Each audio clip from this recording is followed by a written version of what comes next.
Phone carrier Optus will appoint an independent party to lead an investigation into Thursday's network outage that cut access to emergency calls. 3 deaths have been linked to the outage during a system upgrade that affected customers in Western Australia, South Australia and the Northern Territory. A 4th death in WA is being reviewed to determine whether it is also linked.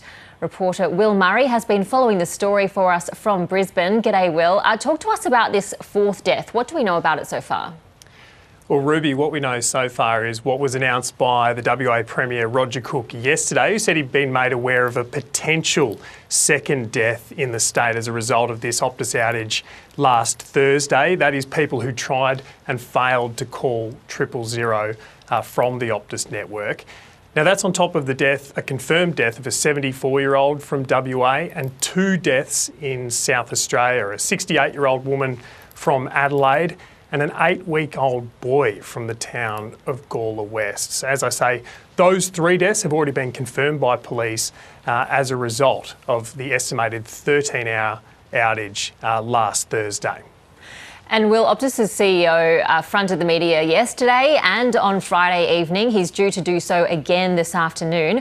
What is he laying out in these press conferences and how has the government responded so far?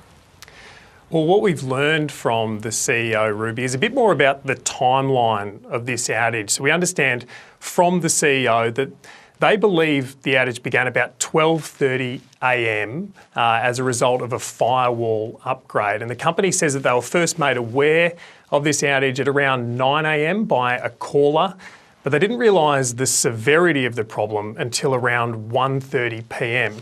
And what we know is that the company didn't begin making welfare checks on customers until that evening, and that's when they were made aware of the 3 deaths.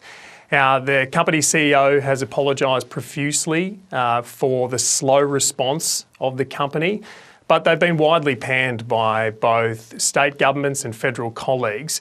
We heard a little bit earlier from New South Wales Labor MP Kristy McBain, and she reminded us that it's not the first time that Optus has had a widespread outage. You're reminded of the 2023 outage in which they were fined $12 million, and they were also forced to undergo a significant review. Here's what she had to say. Well, after the last Optus 000 outage, there was a review undertaken where there were 18 recommendations. We took on board all of those 18 recommendations.